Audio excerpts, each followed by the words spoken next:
Hello everyone, welcome back to this YouTube channel.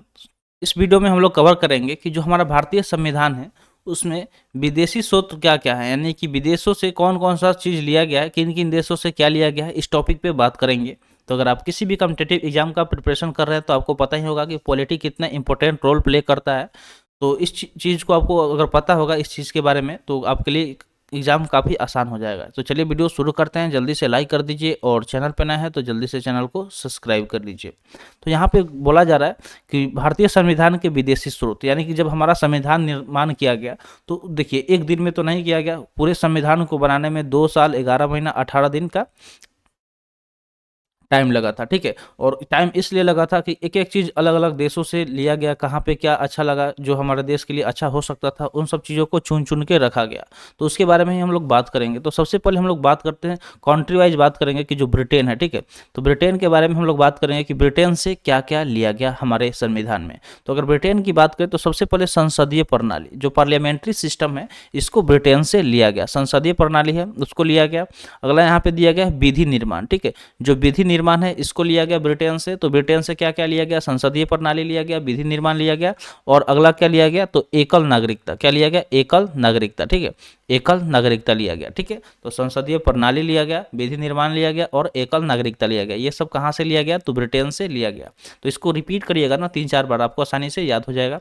इस चीज़ का आप स्क्रीनशॉट ले लीजिएगा, जो भी चीज़ हम यहाँ पे बता रहे हैं ये आप 1-2 बार देखिएगा, अपने से खुद से जल्दी से याद हो जाएगा। ठीक है, तो अगला दिया गया है अमेरिका। ठीक है, ब्रिटेन के बारे में हम लोग पढ़ लिए कि ब्रिटेन से हमारे संविधान में क्या क्या लिया गया है। तो पहला है पार्लियामेंट्री सिस्टम, लॉ का जो मतलब फॉर्मेशन ऑफ लॉ, और एकल नागरिकता। ठीक है, सिंगल सिटीजन। तो ये सब चीज़ लिया गया कहाँ से? ब्रिटेन से लिया गया। अगला यहाँ पे दिया गया है कि अमेरिका। ठीक है, अगला अमेरिका के बारे में दिया गया कि अमेरिका से क्या क्या लिया गया। तो अमेरिका की अगर हम बात करें तो अमेरिका से लिया गया न्यायिक। क्या लिया गया? न्यायिक लिया गया। ठीक है, क्या लिया गया? न्यायिक लिया गया। अगला लिया गया स्वतंत्रता का अधिकार और मौलिक अधिकार। ठीक है, स्वतंत्रता का अधिकार और मौलिक अधिकार। तो अमेरिका यानी कि यूनाइटेड स्टेट्स ऑफ अमेरिका से क्या क्या लिया गया? एक तो न्यायिक लिया गया और दूसरा स्वतंत्रता का अधिकार और मौलिक अधिकार। तो ये चीज़ लिया गया अमेरिका से। तो साथ में एक बार फिर से रिपीट करना है, ब्रिटेन से क्या लिया गया? संसदीय प्रणाली लिया गया, विधि का निर्माण लिया गया और एकल नागरिकता। ब्रिटेन से संसदीय प्रणाली, विधि निर्माण और एकल नागरिकता लिया गया। अमेरिका से न्यायिक लिया गया और स्वतंत्रता का अधिकार और मौलिक अधिकार लिया गया। चलिए नेक्स्ट देखते हैं जर्मनी। तो जर्मनी से क्या क्या लिया गया हमारे संविधान में? तो यहाँ पे लिया गया आपातकाल का सिद्धांत। तो जो इमरजेंसी है, इमरजेंसी का प्रिंसिपल कहाँ से लिया गया? तो इमरजेंसी की अगर हम बात करें तो इमरजेंसी हमारे संविधान में लिया गया जर्मनी से। ठीक है, इमरजेंसी कहाँ से लिया गया यानी कि आपातकाल? तो जर्मनी से लिया गया। ठीक है, जर्मनी से क्या लिया गया? तो इमरजेंसी। और भी देश का नाम यहाँ पे दिया गया जिसको हम लोग अभी कवर करेंगे। तो अगला दिया गया फ्रांस। तो फ्रांस से हमारे संविधान में क्या लिया गया है? तो आइए जानते हैं कि फ्रांस से हमारे संविधान में क्या लिया गया है। तो फ्रांस से लिया गया है गणतंत्रात्मक शासन व्यवस्था। ठीक है, जो गणतंत्रात्मक शासन व्यवस्था है इसको हम लोग कहाँ से लिए? तो फ्रांस से लिए। तो ये फ्रांस के संविधान से हमारे संविधान में लिया गया है। कौन सा? तो गणतंत्रात्मक शासन व्यवस्था को। अगला दिया गया है कनाडा। कनाडा के बारे में पूछा जा रहा है कि कनाडा से हम लोग क्या लिए।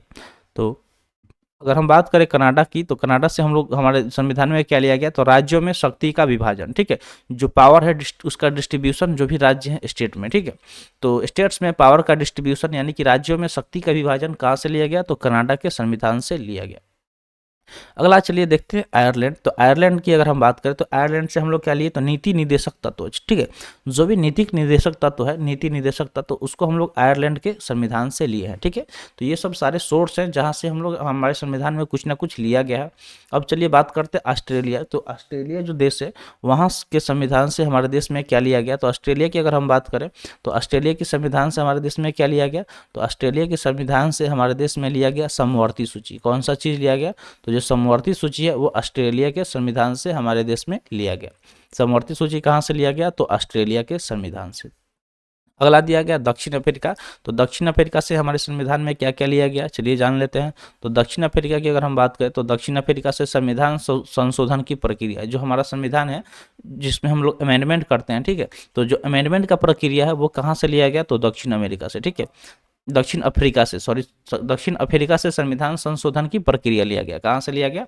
दक्षिण अफ्रीका से जो संविधान में संशोधन किया जाता है कुछ ना कुछ, देखिए सही बात है कि अगर मान लीजिए कि समय के अनुसार हम अपने संविधान में संशोधन नहीं करेंगे तो उससे दिक्कत हो सकता है, ठीक है। पहले का जमाना कुछ और था, अब सब कुछ बदल रहा है धीरे धीरे, तो उस हिसाब से हमारे संविधान में संशोधन की जरूरत है। इसलिए संशोधन को भी लिया गया हमारे संविधान में, कहाँ से लिया गया, तो दक्षिण अफ्रीका से। लास्ट यहाँ पे दिया गया रूस के बारे में कि रूस से हमारे देश में क्या लिया गया, तो जो हमारा फंडामेंटल ड्यूटी है यानी कि मूल कर्तव्य, उसको कहाँ से लिया गया, तो रूस से लिया गया, ठीक है। बस आप अब आपके लिए एक होमवर्क है, होमवर्क में आपको बताना है कि जो फंडामेंटल ड्यूटी है, ठीक है, फंडामेंटल ड्यूटी, फंडामेंटल ड्यूटी, ठीक है, ये कौन से आर्टिकल में आता है, ठीक है। इसका आर्टिकल बताना है कि जो फंडामेंटल ड्यूटी है इसका आर्टिकल कौन सा है, आपको कमेंट सेक्शन में कमेंट करना है। तो आई होप आपको जो भी चीज़ें बताई गई होंगी समझ में आ गया होगा। तो आज के लिए इतना ही, आज का सेशन यहीं पे समाप्त हुआ। सेशन कैसा लगा कमेंट सेक्शन में ज़रूर बताइएगा। तो मिलते हैं फिर अगले वीडियो में। Thanks for watching. जय हिंद।